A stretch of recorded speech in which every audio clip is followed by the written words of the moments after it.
You want the moon? Just say the word and I'll throw a lasso around it, pull it down. Put that coffee down.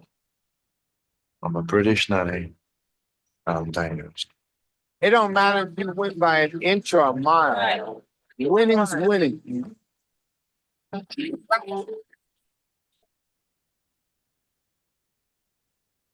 It's the Al Travis Show, and we just love our Thursdays. It's Life with Katie. Katie, how are you? You know what? I am hanging in there, Al. It's not Arizona, but by gosh, there's no place like home. Yeah. No, that's weather-wise, that is not even true. We both down there. Right? You go down there, 75, sunny, it's nice, you can do stuff. Then you come here, and I don't know, it's been raining for a week and a half, and when it's not raining, it snows. It's not fun. It's not. And honestly, and it's so weird down there too, because it was, to your point, it was 80 degrees. And then we would go sit in the shade. Mm-hmm. And it's like, dang, I'm cold. I need to go get a sweater. It's like, seriously? I'm going to go home and it's going to be snowing out. Yeah. I should be able to handle 80 degrees in the shade, but it's a dry heat. And and this is just a wet cold. this is wet, cold, and miserable. Let me ask you this. How'd your flight go? Because we had talked quite a little bit about airplane flights before you took off. I was so angry at you this time last Thursday. Why? I was so angry. Because for those who missed a very intriguing with Katie last week, we talked about how often does Al need to get up and use the restroom when he's on an airplane. And I commented that I use the ladies' room before I get on the plane, and then I use the ladies' room when I get off the plane, and it's just that easy. Except when somebody puts a earworm, is that what it's called, like an earworm, in your head? So we got on the plane. I got on the plane, and I was pretty soon. It was like, oh my god, I need to go to the bathroom, and I sat there the whole flight going, okay, which was another thing you talked about. Oh, well, how much time is left? Do you take? And I sat there going, okay, has my watch switched to whatever? Am I on Mountain Time? Am I on Pacific Time? Is it Central Time? How much time is left on the flight? Do I get up now? Do I wait? What do I? And I was like, daggone it. You feel sorry for me, don't you? This is my life. I get in a car and how long until my buddies think you just went out? It's horrible. How long can I reasonably go?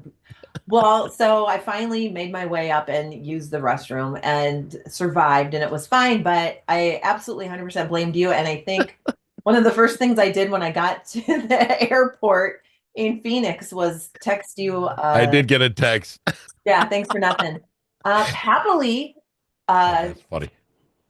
5 days had gone by when it was my time to come home. And wonder of wonders, number one, I had a row all to myself. Can you believe it? That can't happen.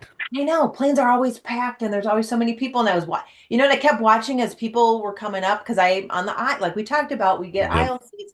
And I kept thinking, okay, is this the person who's going to make me stand up and move and jostle my stuff around?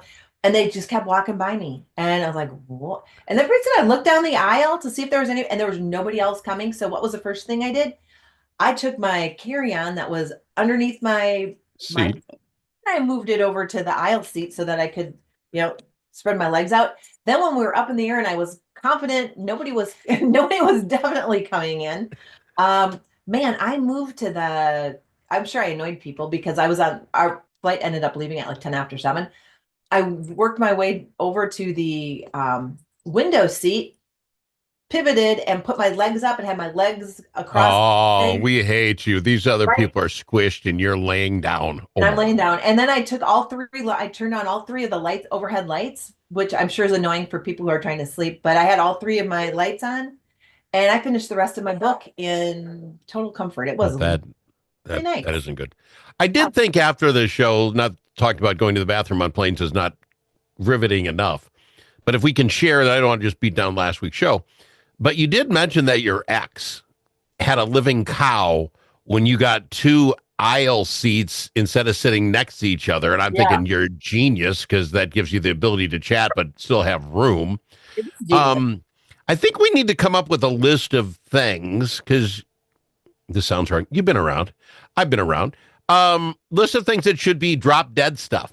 I look and I say, okay, Katie, before you got married to number 1, I said, Katie, just so you know, this guy can't take the aisle seat across from you. He will drive him crazy. That's like the biggest red flag you could get. You know what I'm saying? We need to come up with a red flag list that just says, drop dead if this is a cow for you. Not that you can't handle it, but you said he had a cow. If you overreact for this, major red flag enough. Wouldn't that have been nice? Saved your life a lot of problems.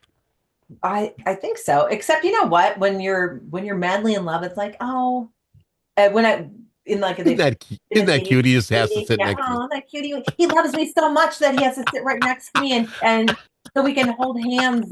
Oh, that's close versus going, wow. I think there's got to be like you got your green flags, you've got your red flags, and then you have to have your nuclear bomb. No way. And then you need somebody to like slap you upside the head and go, are you kidding? If you have one of those, send it to us at al@altravisshow.com. I think we need to make a list. It's one of those things one generation can pass down to the next. They may not believe it, but they'll look back and say, yeah, Katie mentioned the nuclear bomb. I should have listened to that, but I was in love at the time. Yeah. Because even that sitting next to each other holding hand stuff, I'm sorry. 30 years in, you're just not sitting next to each other holding hands on a plane. You're like, yeah, I'm trying to eat my peanuts here. Leave me alone. It doesn't happen. Just being honest. I saw a story today, and it reminded me of history, and then I got thinking, do you remember when Coca-Cola, this was almost, well, heck, it had been 15 years ago, Coca-Cola came out and had people's names on the Coca-Cola bottle, and then you could go there and see if you could find your name and buy the Coke thing? They're doing that again. They bring it up. They're going to, and so I saw the story on it, and I'm like, I remember being very frustrated with it in that you could never find Alan spelled correctly. Now, this is not to rip Coke.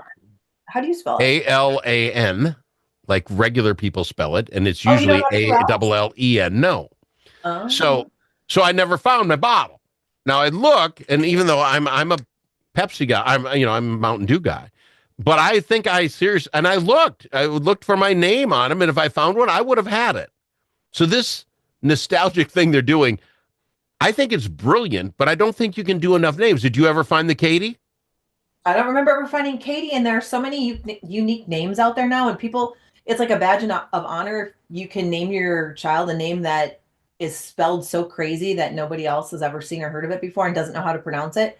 Yeah. I would think Coke, it's like Coke, don't even waste your time. And how many Y's are where the I's are supposed to be? It's Katie with a Y. And, people do that. And out of curiosity, why do you think that is?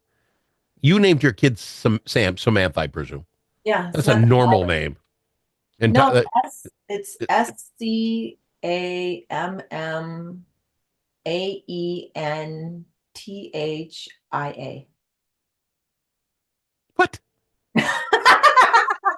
Good God. Okay, you had me going. Here, hook, line, single. What the heck? All right. I know oh my gosh, it's radio, but you guys, if you could have seen the look on Al's face as he was sitting there and I'm doing the alphabet soup for Samantha.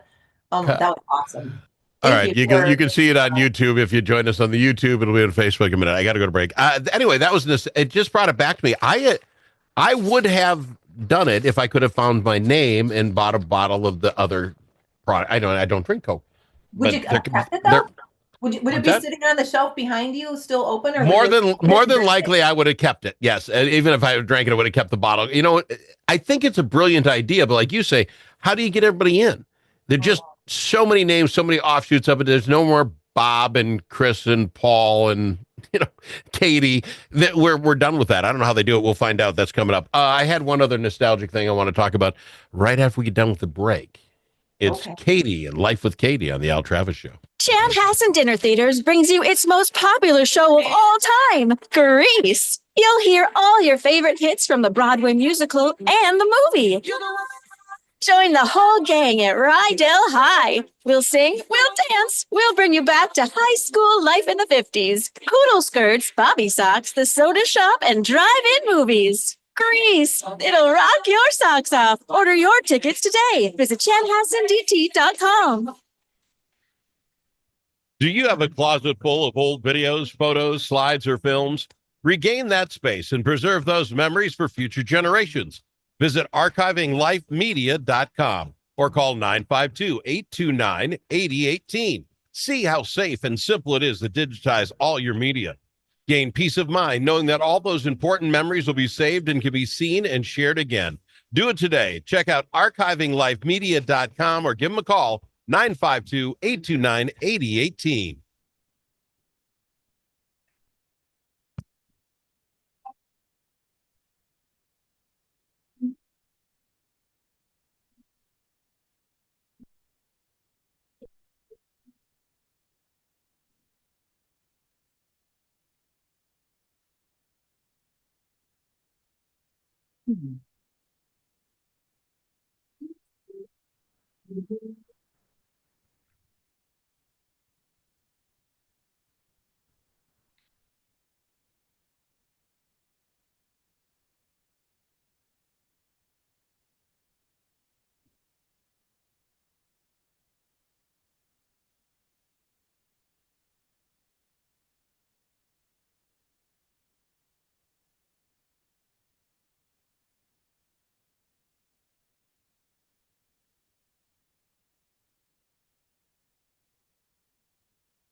Hey, when on YouTube, is this, are we just sitting here like this? Yeah, it's just us. Sitting here? We should sit and chit chat through the break then, should we not? Well, they would be able to hear us sit and chat through the break. We could, but you'd have to make sure you realize you're still being taped. 15 seconds. Okay.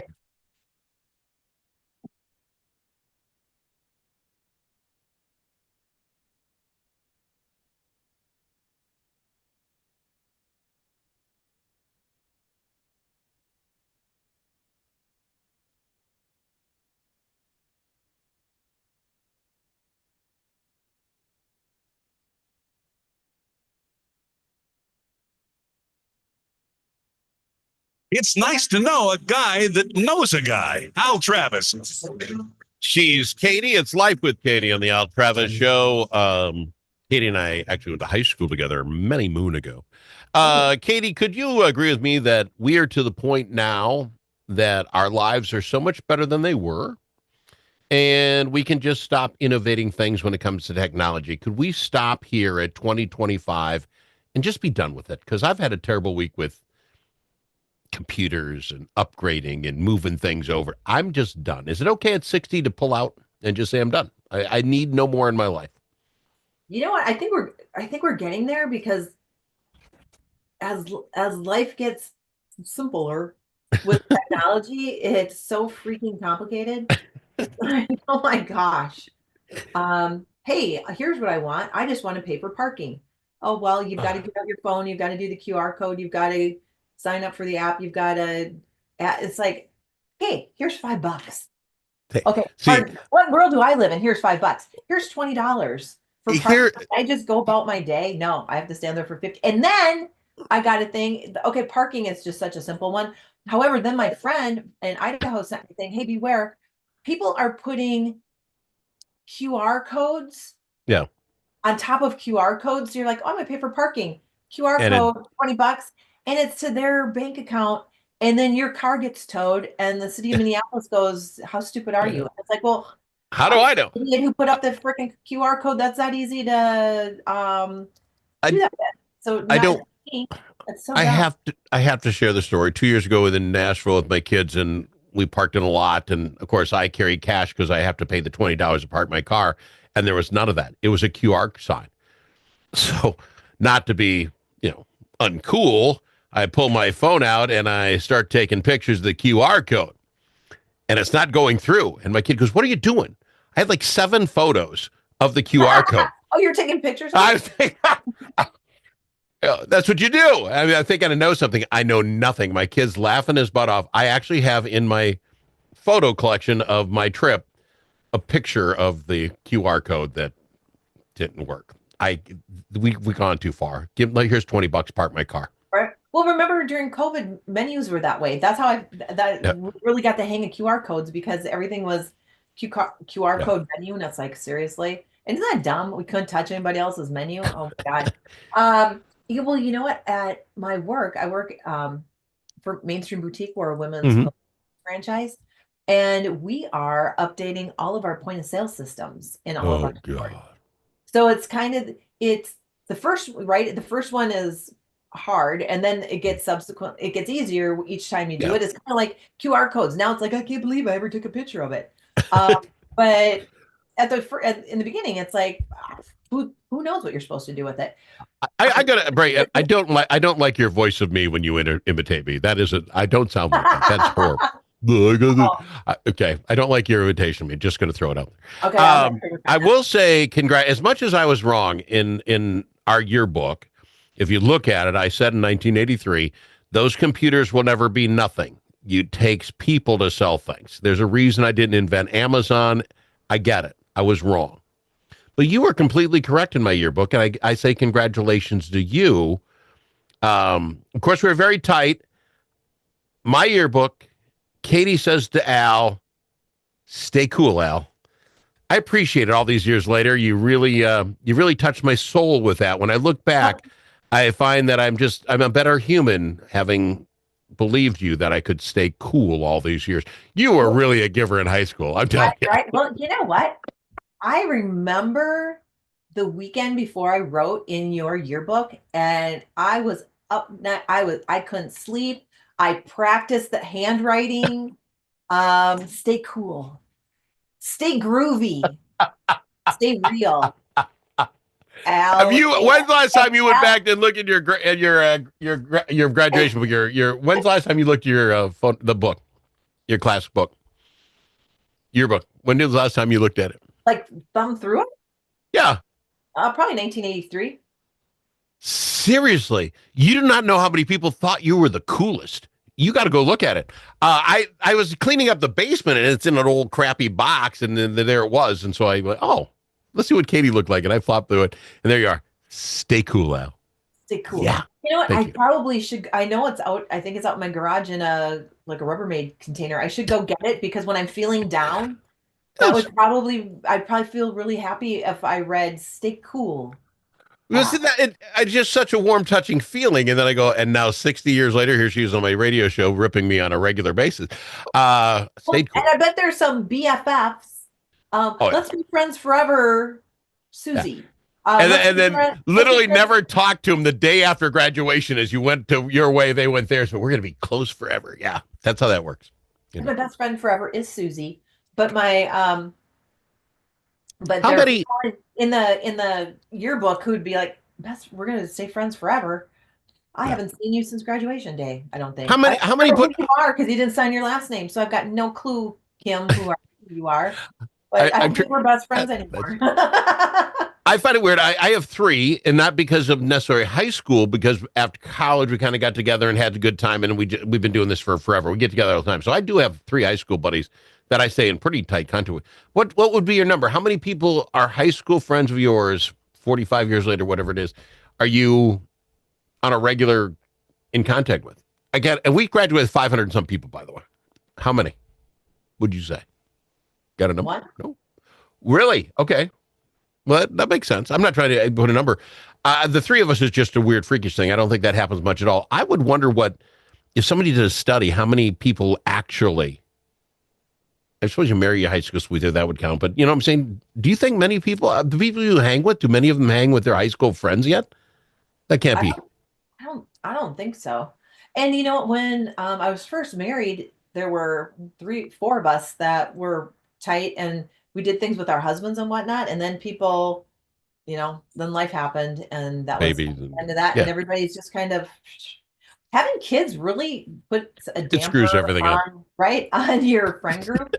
Kind of ends up messing with Well, things. And then the other thing, and I got 30 seconds. The other thing is when your kids get old enough and then you have to hang with their friends as parents because they're in the same sport or the same thing, you're almost forced into some relationships that not necessarily going to make the long haul. Hey, your kid graduated. See you later, son. And your parents can go too. Made it. No kidding. We're out of time. Katie, I love having you on the program. Appreciate you being here. Mainstream Boutique getting all upgraded with their software. Stop in and see them today. We are, and we've got great things for spring and summer. Oh, fantastic. Good call. We'll get her back here next week. It's Life with Katie on the Al Travis Show. There are many ways to explore